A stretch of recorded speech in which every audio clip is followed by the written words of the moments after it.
From the Vegas Golden Knights, this is SLGND. I'm Justin Russo. Well, another year and another hot start for the Golden Knights.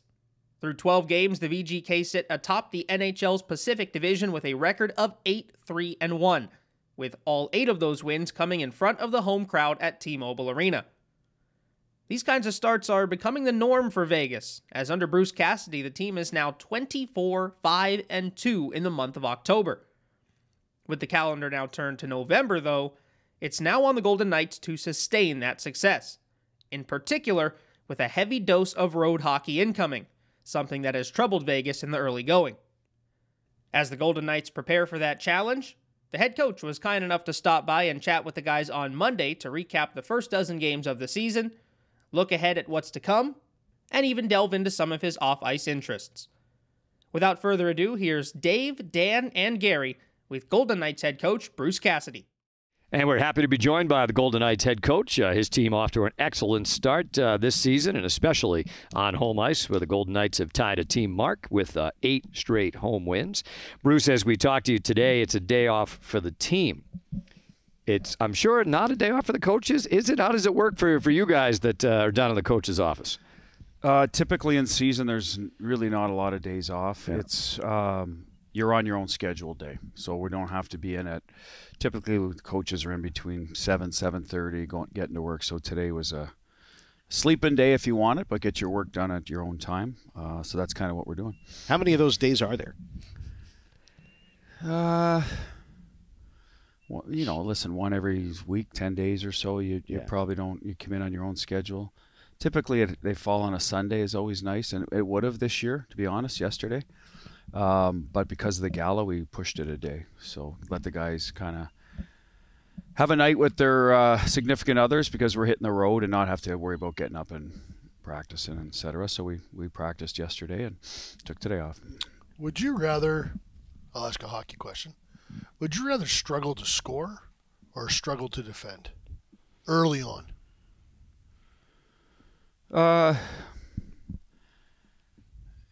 It's a good question. I've always taken pride in team defense, so I'd say struggle to score. I think if you struggle to score, your team defense is good. You're in every game. If you struggle to defend and you're scoring, it's a harder fix, I believe, if you have talent in the room. But it's a good question, Gary. I don't know. I'd write neither. Can I say neither? Yeah, well, that's where Option I thought C. you would go off right from the start, because whenever we ask you, would you like to go 8-2 on this trip or on this stretch, you're always like, no, I'd like to go 10-0. Yes. Yeah. I guess I was still caught up in the days off question. Like, how many days do we have? One a month. Do we ever sleep in? One a month. I don't remember that. The players get one in July. off, We did, right? you know? So. Yeah, which is different than travel days too. You know, but it's an interesting question, because I wonder, there's just the individual hockey player psychology, the confidence that comes from scoring a goal. Listen, I've never done it. Certainly not at a professional level. But yeah, you're excited when you make a good defensive play.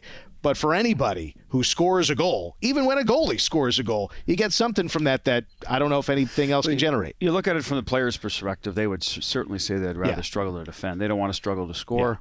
Yeah. When you're struggling to defend as a coach, like for me, it's like I'm not doing my job, because defense is details. There's certainly some teaching in there, but it's effort, commitment. So and if I can't get through the players to buy into that, then I know that's a problem for a coach. If you're struggling to score, sometimes our execution's just a little off. We're hitting posts, playing against good goaltenders, whatever. You think it'll come around. Struggling to defend for me as a coach, it's like it's a real red flag, and you better correct that in a hurry. The team so far, Bruce, you're off to a real good start, and it's been a common theme in your time here, especially the first 10 games. But at it again this year, you're a dozen games in. Has anything surprised you so far early on in the season, or a pleasant surprise as you've looked back so far? How much we've scored at home, certainly. Yeah. Pucks are finding their way into the back of the net. I didn't see this much offense out of the gate. I thought we would have to win lower scoring games. So I'll say that. Now that I've watched it, I'm not, like someone asked me that, I said, I'm not surprised. We have good players. I just didn't think it would all come together offensively this quick at home. We knew Mark Stone was a good offensive player, and Jack, like, stay healthy and we're going to be very dangerous, right? Barbie can finish on that line. So he had you knew that was going to sort of balance and starting to, right? So, but Pearson, Nick Waugh, Colasar, we're getting some real production from the down in the lineup where, are good players and they have a role in this team and have performed them very well. But offensively, I wouldn't have predicted that. So all the defensemen, I think, have a goal now, which is good. We want offense from our back end. It was a real discussion point this summer how we could do a better job there. So happy to see that. Dorofeev scored a lot as well. Did you expect? I think we all saw Pav scoring some goals, maybe not at this pace, but yes, he was going to be put in a position to score. And that would be up in the lineup.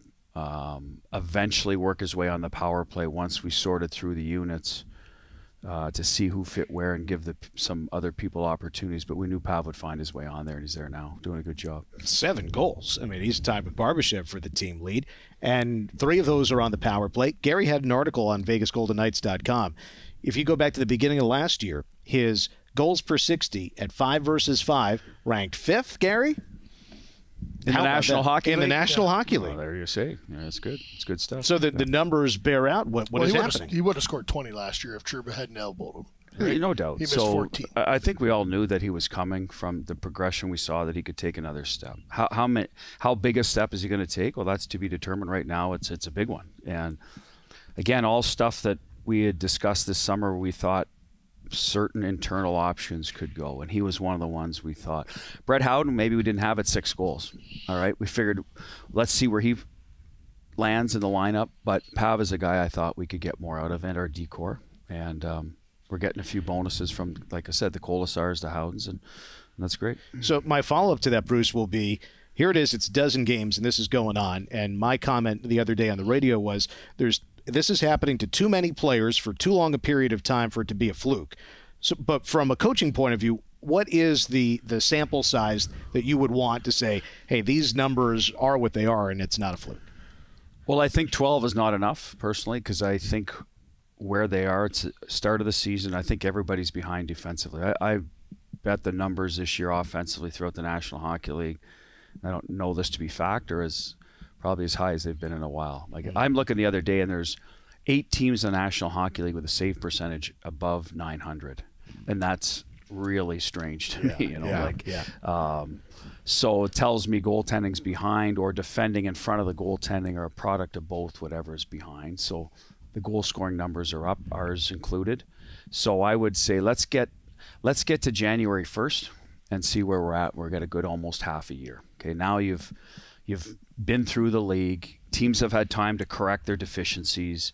Are you still scoring at that rate? To me, then you'd say, okay, we can project. So I think we've got a ways to go.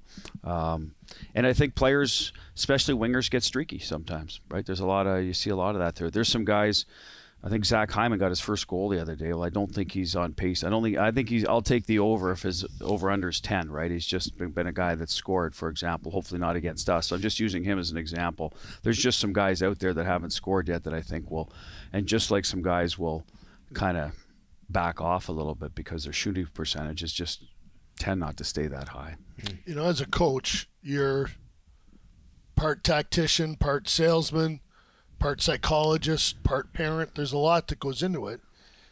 When you give a player more responsibility, and you've given, so, you know, when you take all those 7 guys out of your dressing room, some of them pretty big voices, when you take them out, there's a void, there's a leadership void. And all of a sudden guys like Colasar, Howden, Waugh, they get a bigger bite of that, a bigger piece of that. So they get more responsibility. It can go 2 ways. How is that a fair way to assess it, and how are they responding? Well, we still, no matter who left, have lots of leadership. Okay, we'll make that, like our Petro, Stone, Eichel, and Carlson wore letters last year. They're all back. So we have lots of leadership in the room. And McNabb is a guy that doesn't need to wear a letter to me. No, and he, and Theo's been around. So we have lots. We were not concerned about lack of leadership. We do want guys to take steps. If they take steps, I guess if maybe this is where you're going. If they take steps in the locker room to become better leaders, maybe it translates on the ice where they own their game a little more and say, okay, you know what, they need me to step up and fill a void of guys that did some of that. So yes, and I think we're seeing that with certain players. I just thought, the team was not very good in LA, and you come back and in the next game, the guys that really stepped forward, Hannafin had a big game, Waugh, Colasar, Howden were all, markedly better and had big impact on the game. Yeah, and that's just a little bit of guys leaving the rink going, not happy with how I played. It is one of 82, but it's not going to become a trend, right? That's where teams go sideways if they don't get themselves in check in a hurry. And I think part of that falls on the leadership, which is obviously the coaching staff, but a lot of it falls on the players. The good character players are just going to want to bounce back, and we have a lot of those. So, that's where you got to stem those sort of things that start to go sideways. And it'll be important for us to do that in the road because we haven't won on the road. So we got to, and I don't want to become a talking point, even though I'm talking about it, because we are a team that can win anywhere. I've always believed that. Our guys are, they're not intimidated. They've played in big stages on the road. So for us, that's one box we have to check. So we're sitting here now, Bruce. We mentioned a day off for the team after the gala last night. So we were all at the gala, and there were, 8 things here, auction items. Last of the 8. I'm going to read this description here. Wine trip, 2-night stay in Sonoma with Bruce and Julie Cassidy.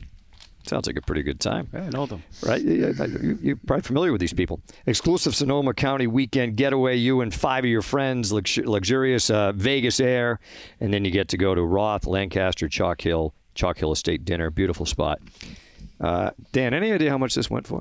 Jeez. More than I could afford. Yeah. Gary, do you know how much this went for? $10,000. Oh, God.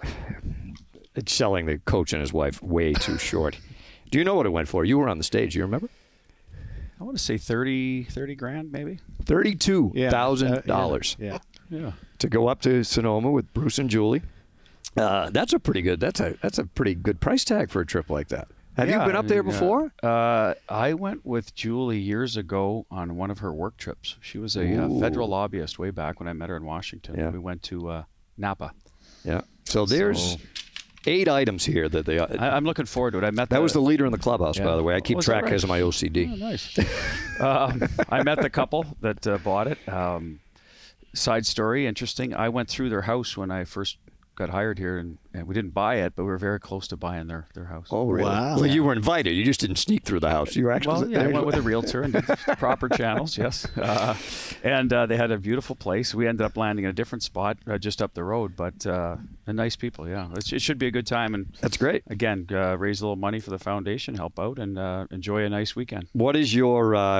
you like the red. Do you have a go-to there in terms of Pinot, Cab? I prefer a Cab or a blend, something a little heavier. Yeah. California wines I love Camus. Go right down the list. There's some great ones. So it should be a good experience. Do you do white? Not often. I don't either. Hurts my head. Well, that's probably among other things. That's among other things. The quantity a lot of things hurt my head. Sometimes more than the color, probably. But I don't mind white. I just prefer red. So. Well, that's great. So the over $100,000 was raised at the gala, but this one took the championship. $32K. Almost $1 million raised at the gala overall. Yeah, I'm just talking the auction items. He's here. There were 8 of them, and so great stuff. And great food there too. It was. Yeah. Have you seen the Eagles yet? Have you been to the Sphere for an Eagles show yet? No, I have not. I do want to go.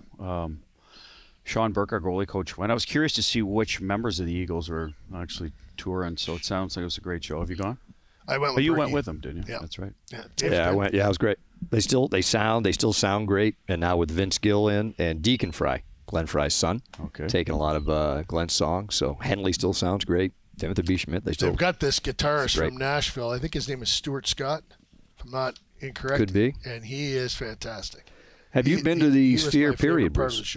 Yeah, I saw you. You saw you two there. Yeah. We went. Julie and I went. It was for her birthday, I believe. Great show, great venue. Yeah, enjoyed it. Did you play in your minor league career? Did you play games in Utah? Did you ever play in Salt Lake City? Yeah, I played all the time there. We were in Indianapolis. That was our and the draft, of course, was at the Sphere. Was there for that, Ghost? So yes, exactly right. I mentioned this because we're going to Utah. Yeah, that was our one flight, if I remember. We used to bus to Peoria, Kalamazoo, Flint, all these places. So we always look forward to that because it was a Friday, Saturday, and you're on the road a little bit with the guys. And so we played at the old Salt Palace. I was Calgary's minor league team. We beat them on the 1990 road to the Turner Cup that we won in Indy. We beat them in the second round. So here's a minor league. Theo Fleury, he was kind of their young stud back then. Yeah. Here's a minor league question for you. If you went into Peoria, they had Dougie Evans. Yep. If you went into Kalamazoo, they had his younger brother Kevin Evans. Which was the worst guy to bump into? Because they were both kind of terrible. Yeah, I bumped into Kevin a lot. Yeah. He was. It's 700 penalty I think he had minutes 600 in and season. some. Yeah. 600 and some, and he scored a little bit. So yeah.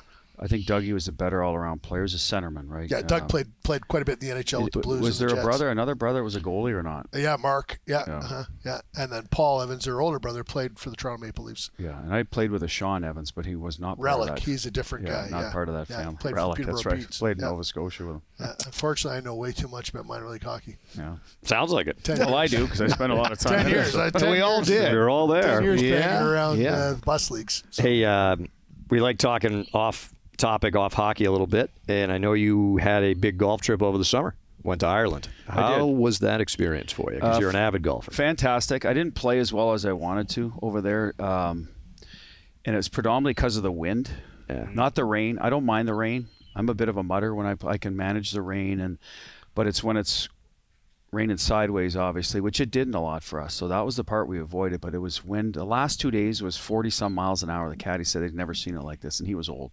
So and it was we were there just before the women played the British Open. If you remember this year, they were playing in the. Yeah. So we caught the beginning of that, the tail end of that, but so you could hardly play. So now you got these courses, as you know, that are. If you're off the fairway with the gorse and all that stuff, and with the wind, it was just really tough to pick a spot to hit the ball and judge the wind when it got that far. But the countryside was awesome.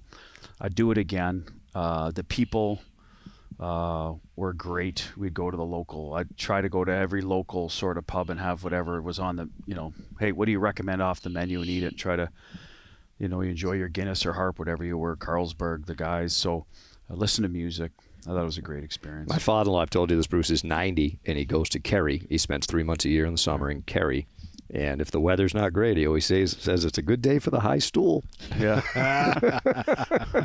Well, you know what's funny? That the places we go to, there were low stools because they didn't want to take up. They're not big places, right? So they have these little wee stools, and you see sometimes these like 65-year-old ladies having a good time and these people sitting around the stools sitting. I'm like, why? And it's like, well, we don't want them to clutter the place, the big so it's by Like the bar. stool I'm on right now? I'm on the little stool for some reason. Any stool will do. And you see families in there. It's like there's their 14-year-old having, whatever, fish and chips, and they're singing and having a good time, and no one's like rude or, you're not. It's not like a pub where you're, scrapping your way to go to the bathroom and bumping into it. Like it's really organized. We go so to to speak. We go to a place in St. Louis, and they have Irish music, and it is like whenever we go, there are families there, and it like later on at night, it's mostly adults because kids are asleep. But like when we first roll in there, there's lots of families there, and I've never been to Ireland, but either you or Shane said to me, this is what it's like there. That there's Oh yeah.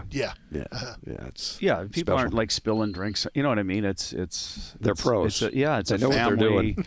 outing, and anyway, it was a good time, and it's funny because I ran into so many Boston people, so I think they, that's one of their journeys. They head to Ireland because of their family roots. So everywhere I went, and hey, coach, how are you? I'm like, geez, I'm in Kinsale in the middle of nowhere right now. Popular guy. And, they're having lots of fun in Boston right now, eh, Bruce? Yeah, so they won a couple this weekend at beat Seattle. That's always nice. I like to see our division teams lose. Yes. So. Yes. But yeah, they've had their ups and downs to start the year. Go through it early sometimes. You're better off for it if you can get through it, of course. But I prefer to start, as you pointed out, with a good, you know what I mean, and get up and running because it's tough to chase it in this league. I'll say that. You are Mr. October. Like your teams have been fantastic Not Reggie. in October. Yeah. Well, I think that has something to do with how you conduct your training camp, personally. If you're kind of laying down a lot of the foundation early as opposed to sorting through it during the regular season, it's a little bit tedious and work, but I think the players appreciate it once they see the end result, and that's why our camps usually they're very open to putting the work in. And so now you look ahead, and you've got this 2-game trip with Edmonton without Connor McDavid, and then Seattle to close it, just 2 games on the road. So now that it is November, Bruce, and you've got, obviously, the team that got to the Stanley Cup final last year, you faced them in the playoffs 2 years ago. How big is the game with Edmonton at this stage of the year? I don't think there's any that are huge. I mean, there's a little more animosity. It just develops simply because of previous history.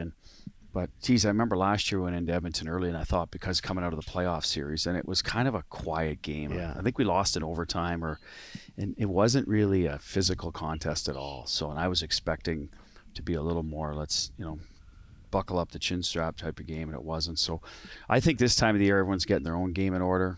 It's tough to look too far ahead and worry about go through the whole other team. We know McDavid's dangerous; he's out. But other people pick it up. You're starting to see it now, right? They'll survive. They've got other good players, and it's a team game. So, my guess is we're looking to get our road game together so we can accumulate points. They're trying to kind of get out of that funk they went through the start of last year. They probably don't want to go through that again. Get moving. So that's what I see both teams focused on, probably their own priorities. Bruce, thanks for this. We appreciate it very much. On a day off for the team, but not for you. Thanks very much for this. All right, Coach. Yeah. That was Bruce Cassidy with the guys on Monday at City National Arena. Always a fun and open conversation with the head coach with great insights both on and off the ice. And another thank you to him for giving us some time before the team jets off to Edmonton to face the Oilers on Wednesday. Let's now throw it back to the guys to recap their conversation and offer some of their final thoughts. Always great to get Bruce Cassidy's 2 cents. I know you talk to him on a game-to-game basis, Dan, but he's never short on insight and never short on opinions, which is refreshing, right? I think you look around the sports world, and some coaches don't want to say much of anything. He's not afraid to tell you what he's thinking. It's astonishing in that he'll, on a game day, hold a press conference, speak to the media, which includes us, but reporters who don't work for the organization, and he'll give thoughtful, comprehensive answers, and then I'll interview him and think to myself, oh, geez, he just answered all the questions that I would want to ask, but then I'll come up with something, or he'll come about it in a different way, or he'll have a different perspective on something. And he, like so many of us, just loves talking hockey. And whether that's a microphone in front of him or not, it's great. And we're very fortunate because I feel like every time I talk to him, I do learn something. Sometimes it's about hockey. Sometimes it's about the Golden Knights. Sometimes it's about life or, how to, hang out in an Irish pub in Ireland. Yeah. It's a lot of different ways to do it. Yeah. But what struck you the most, and what the head coach had to say, Gary, in terms of just where this team's at a dozen games into the season? I think he is anxious to play more games on the road. And, he said, I don't want it to become a talking point. Well, I asked him about it before the game in L.A. I said, how do you break, they lost all 3 games on their first road trip. And, to be fair, they lost to Washington. Washington beat them. Yes. The Tampa game, they were winning until, the dying minutes of that game. And then a great play by Brandon Hagel, but Hill didn't see the puck. That one goes in. And then Kucherov throws it out from the corner, goes in off Nick Higgs' foot. Like, they should have got a point at the very least that night. Should have gone to overtime. And then they lost in overtime to Florida as well. So if they have even got a point in Tampa, this narrative wouldn't be around. It's 4 games. It's such a small sample size. Yeah. And then I've said this several times, if William Karlsson is available for either of those games in Florida, it's hard to imagine they wouldn't have won one of them, maybe both of them, up 3-2 late in the third period. Yeah. Then you know what, Gary, Bruce just brought it up without us suggesting home or road. The other day I asked Jack Eichel before the game against Utah, what's going well for the team? What's a work in progress? And he brought up home versus road. So let's just say that they're going to win games on the road, but it is something that is on their mind, and I think your point is right on, which is they are eager for the opportunity to play on the road so that they can demonstrate that they can win on the road and perform it the same way that they have, similar to their 8-0 home record. I was interested. I asked him a question about, would you rather be able to score early or defend early? And, I'd like to. I bet you an hour from now he'll be thinking about it and have a little bit of a different twist on the answer. Because for me, like, the big question about this team was, are they going to be able to score? And the fact that they've been able to score, I know that Bruce Cassidy is going to get this team to defend better. I know that the goals against is going to go down, and I know the penalty kill is going to improve. And as a result of that, the road record will improve. To me, the fact that they can score and score in bunches and like among the very best in the NHL right now, that's the huge positive. Yeah. And the other stuff, it won't take care of itself, but Bruce, like a good gardener, he'll get the pesticide out and the trimmers, and he'll make everything else look real good over time. It's an interesting question, and I thought of it generically. Hockey team X, would you rather B or C? As it relates to this team, I think you're exactly right. If you apply that question to where this team is, given the fact, everything you just said, and the group you're asking to defend has already done it, and most of the penalty killers are still on the roster as well. You've got a new goaltender in Samsonov, but Adin Hill is going to be the number one guy, as he has been. So there's every reason to believe that it'll come back to the mean at the very least. And they've found, I don't know if it's simple enough to say, they've found ways to win at home, and they found ways not to win on the road. Yeah. Right? If you think about it, I mean, even at home, I mean, they're 8-0 as we sit here right now, but most of that, though, has been really good. The Ottawa game was but they found a way in the third period. Wasn't close against San Jose. Wasn't close against Calgary. Found a way to win against Utah, right? They get the late goal. They get the overtime goal from Brett Howden. So they've been able to win even on nights, and I guess maybe the Ottawa game might be the best example. Some nights where they weren't at their best at home, they were able to find ways to win. The road's been, like you mentioned, I looked up the other day, and I just looked at it again. I don't know how good the Washington Capitals are. They're 8-3. Right. So they're good enough right now, because I remember when we went to D.C., I'm thinking, well, the Golden Knights are better than Washington. Well, they weren't that night. Found a way to kind of lose it late against Tampa. Got a point out of the game in Florida. Shane and I weren't at the LA game. That wasn't very close. Samsonov had a rough night. So they've kind of found different ways to not get it done on the road. I'm curious how their preparation changes with no Connor McDavid for that Edmonton game. You're talking about the best player in the world, right? Have an argument, him, Crosby, go right on down the list, Matthews, whatever. Pull him out of it. I wonder, they all do the pre-scout stuff. Well, he's not part of it. Yeah. He would be the lead role of every pre-scout for every opponent. Yeah, it is interesting, though, because you take that number one center out of their lineup, and the guy that you put in right behind him is a Hart candidate himself. So if you take Leon Draisaitl lightly at your peril. So it's I actually think that there's enough bad blood between these two organizations. Like they don't like one another. I would imagine that there's going to be. I'm looking forward to. I think that's going to be a great game with New Jersey there tonight, and I expect Wednesday night's game to be really good too. Yeah, so that'll be the week for the Golden Knights. A couple of road games. So they'll have, I'm sure you guys, they got 9 road games this month. It's the most they play on the road in any month this year. So they'll have more than their fair share of chances to remedy whatever this is on the road, right? Wednesday in Edmonton and Friday in Seattle. Or not. See how it goes. Yeah, well, plenty of opportunities. See how it goes. See where they're at Thanksgiving. Yeah, I mean, it's never going to be smooth sailing. I mean, very rarely do you have a team that's going to just play at a high level, start to finish. But I will say there's something to be said, and you pointed it out, Dave, with Bruce. He's had success early in seasons, each of his years with the Golden Knights, and how that does set the tone. Now, the Oilers last year were disastrous at the beginning, made a coaching change, and they do get to the Stanley Cup final. You probably figure that's an outlier, but one of the reasons they can be an outlier is they've got the best player in the world in McDavid, and Draisaitl's not far behind. But very few teams would be able to dig their way out of a really bad start. I do believe that there is something to be said for beginning a season and maybe a group that does not think coming in it'll be a great year. You get off to a good start, you start to believe. Yeah. Just ask the 2017 Vegas Golden Knights. Yeah. I'll tell you what, if I just speaking on Edmonton, it's not missing Connor McDavid that would bother me if I was an Oilers fan. It's looking at that blue line. Yep. Like starting to do some very light prep for prior to Wednesday night's game this morning. And I'm like, he's on their blue line? He plays like we knew that was a factor for them last year. They went out and added Arvidsson and I was going to say Gleason, but added Arvidsson up front. the kid that was in Carolina and then Buffalo. Skinner. Jeff Skinner. Like I don't understand why scoring wasn't their issue.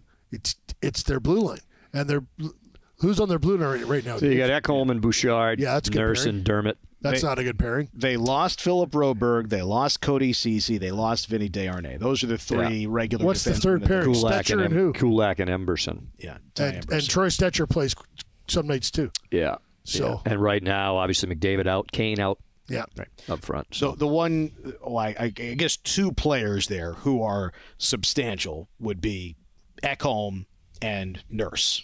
Those are the two substantial defensemen. Bouchard is very good offensively. Yeah, no, you're right. You're right. It's more in their as it affects the salary cap. Those are the guys that are. Nurse is vastly overpaid. It's a huge problem for them. Yeah, they got him at over $9 million a year. Right. Yep, 9.25. Yes, there you go. More than Pietrangelo, more than Theodore, more than Hannafin. Yeah.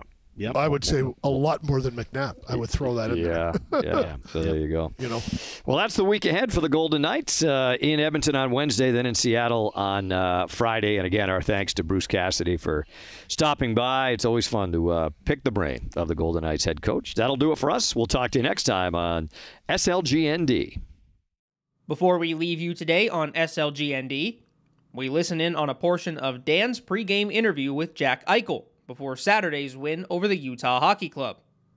Jack adds on to the conversation regarding Vegas's depth, touches on the team's home versus road disparity, and explains how he wants to be better moving forward.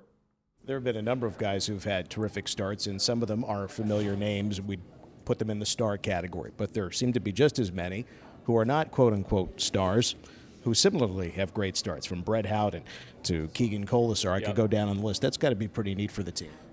Yeah, it's great. I mean, you watch these guys work at their game every day, work on themselves, and they punch the clock. They come here every day and do the right things, and they're continuing to work on their game on the ice and in the gym off the ice, and taking care of themselves and being great teammates. So it's awesome to see both of them have early season success as they deserve, and those are a couple guys that. Maybe every night they don't show up on the score sheet and, don't have overly astounding numbers at the end of the season. But, in terms of our team, they do so many little things, whether it be in winning battles, killing penalties, blocking shots, a lot of the little things that you need to be done, that need to be done in order to win hockey games. And those are two guys that really exemplify that. And, it's been great to see them being able to produce as well. Including some new guys, and just Cole Schwint with a couple points the other day, and we could go down the list. Hey, let me ask you, just with a step back, this will be game number 12 today. What do you think as a team has gone well, and what do you think is a work in progress? What's gone well is home ice, and what's work in progress is on the road. Is there something to that? You know what? I don't know. You'd love to be, a better road team, and, obviously you want to take care of business on home ice and make this a difficult place for the opposing team to come in and play. And I think we've done a good job of doing that. And, on the flip side, obviously we want to be a team that, takes care of business when they go on the road. But for whatever reason, we've struggled on the road so far this season.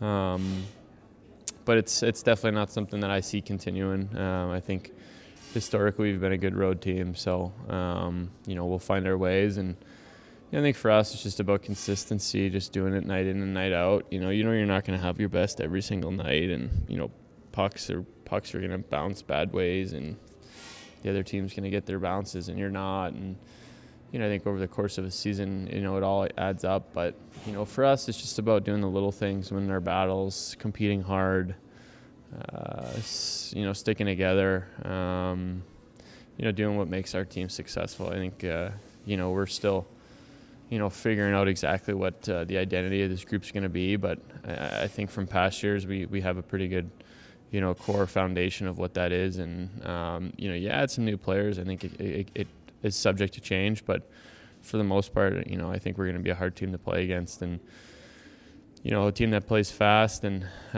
puts pressure on the other team, and obviously defends well. So, I think some of those things have been consistent throughout the season. Some of the others have been, a little bit in and out, and you just want to make them as consistent as you can. When you look in the mirror, Jack, what do you think of your game right now? I think it's been okay. Obviously I think there's some things to like, and I think there's some things that I'd really like to improve on, just attacking and, shooting and being, I guess, a little more dangerous in that sense. I think my, a lot of the production and some of the things I've created have come off of, passing and moving the puck to my teammates, which, obviously that's my job. And as a centerman, that's something I take pride in is being a pass-first guy. But at the same time, you want to be able to continue to, create offensively for yourself and put opposition on their heels. But, it's a work in progress like anything. I think it was important for us to be good on special teams at the beginning of the season. So it's been nice to see the power play playing well. That's rewarding for the group. And, the penalty kill. I think we've had our ups and downs so far this year, but I think we're starting to hone in on what we want to do, and that'll continue to get better. For more interviews and highlights, visit soundcloud.com/Vegas Golden Knights and follow @VGK Radio Network on X, formerly known as Twitter, as well as @VGK Radio on Instagram. For more podcast content, be on the lookout for VGK Today, with new episodes each week throughout the regular season. We'll see you next time on SLGND.